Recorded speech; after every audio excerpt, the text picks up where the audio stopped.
Assalamualaikum warahmatullahi wabarakatuh. Warramoo waan ta'e tokko jedhee isinii agarsiisa.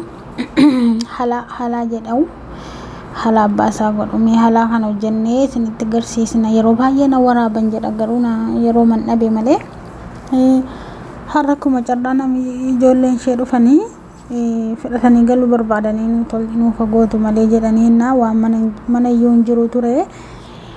Akkasitti suuqii dhaqee bitee dhufee amma kunoo wanti naqamu qopheeffataa jira jechuudha. Jibnaa kiirii kun 4 arfansaa qopheeffataa jira. Biskutiidha, zibaadiidha, kireem karameelii, zibdaa jedhudha jechuudha. Kireem karameelii kun isa dhumarratti itti namuudha kun akirshee. Amma kallattiin dhumaanii kana yeroo xaragannee kaanu biskutii daaknaa jechuudha. Biskutii daakne kunooti biskutii lamaan kana daakneetiyyuu siniyyaa kana irratti nannaa jechuudha. Qodaa qopheeffannee irratti naqna. Walumaan ilaalla. Yoo isinitti tolee hojjechuu dandeessu mana keessanitti. Hojjetachuun jedhesatti hojjetachuu dandeessa jedhamuutu hin ta'in hojjechuu dandeessu jechuu barbaadeetanii akkasuma biskutiin daakamaa jechuudha. Meellaa sitti naqamaa jechuudha. Amma biskutiin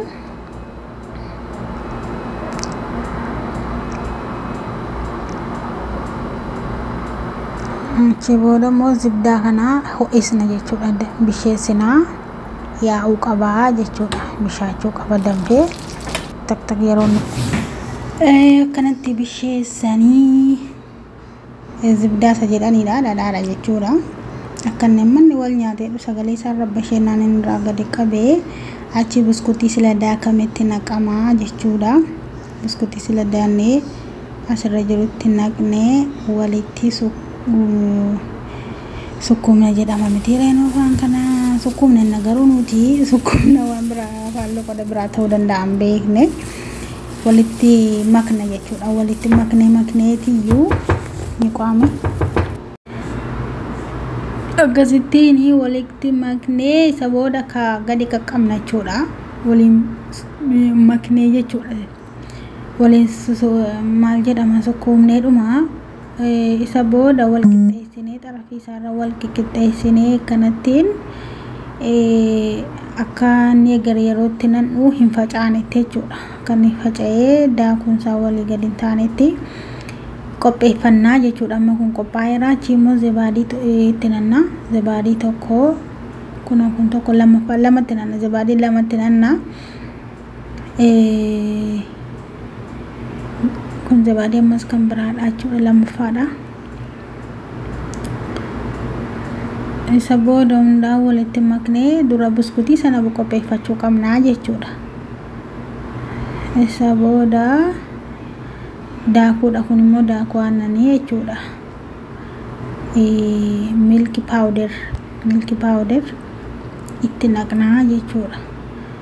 Kana tokko daakuu aannanii kana qodaa zibaadii tokkotti nannaa. Achi immoo sukkaaras akkasuma qodaa zibaadii sana tokkotti nannaa jechuudha. Sukkaara kuni lamaan isaayyuu jechuudha. Sukkaara silaatti naqee qopheeffadhe amma itti naqnaa zibaadii 2 sukkaara kana tokkoo fi milk powderii.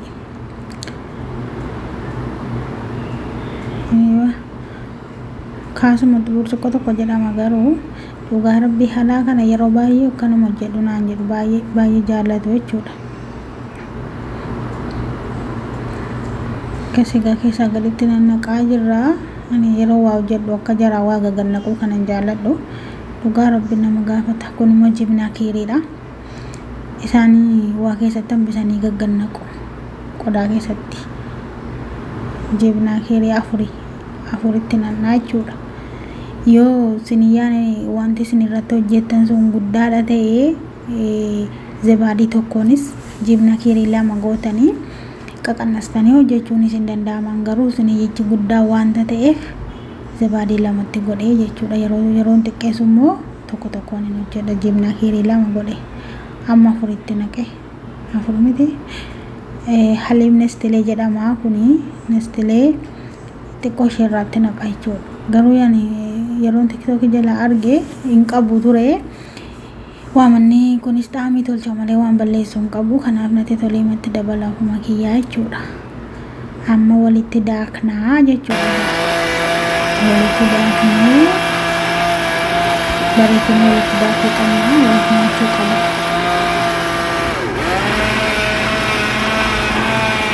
Mix. Namni wal fudhatee jirutti jechuudha. Daakuudhaaf waan hundumaa jibna kiiriin kun wal fudhatee sirriitti bullaa'uu qaba jechuudha. Lamma kunoo itti naqaarraa jechuudha. Akkana ta'uu qaba. Lamma yeroo itti naqan biskutichi waliin ka'ee nama rabbashu jechuudha. Gadi qaqqabamee waan jiruuf rakkoon qabu jechuudha. Amma foroonii galchinaa. Let's go oven. Ovenii galchinaa akkasittiin foroonii keenya isa gaaziidha waan ta'eef amma daqiiqaa 10 tursi 10 minutes. Baay'ee irri isaa keessa diimachuun barbaadu garuu hin barbaachisu wal qabachuusaadha malee kireemiin suni foroonii keessa galee wal qabachuusaa barbaachisaa jechuudha. Isa booda immoo kireem karameelii kanatti nannaa. Kireem karameelii fi kunooti argamaan jiru. Kireem karameelii seedhaan itti naqnaa. Isa booda bunadha jechuudha. Naskaaffii maankaa xiqqoodhaan itti goona jechuudha. Naskaaffii maankaa xiqqoo tokko. Eessa dhaqee naskaaffiin hin ture maal jechuudha. Naskaaffii gold kanaa jechuudha. Bishaan ho'aa wajjin. Bishaan ho'aa danfaadha kun. Bishaan amma reefu danfee ga'e kan itti aaru argitanii. Waaw. Amma kana immoo mix goona gaa mix waliin maknee.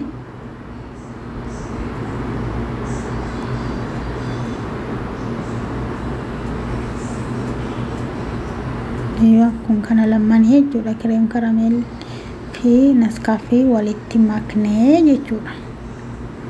Mix goona. Sukkaarri naskaaffii sana keessa jiru hammanni bishaan ho'aadha wajjin wal fudhatee jirutti jechuudha. Wal makuu qabna.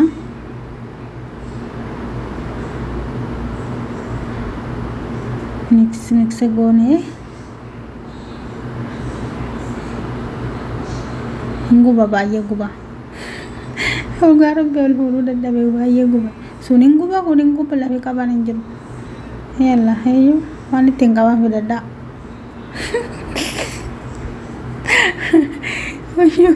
Dhugaa rabbi kan itti na gubaa jiru argitanii. Harka koo na eeggadha. Maangaa moo kan godhama akkanni asii gadi itti roobee. Kireemicha walitti maaliin ballee walii laaqnetti jechuudha. Waaw kana jechuudha. Firii tallaajaa galchitu firiijii miti tallaajaa. Namni manatti bilbilaa rakeen inshaallah. Tallaajaa galchitu sa'aatii 2 turuu qaba jechuudha. Inni nuyi amma irratti nanni kun fudhachuu qaba.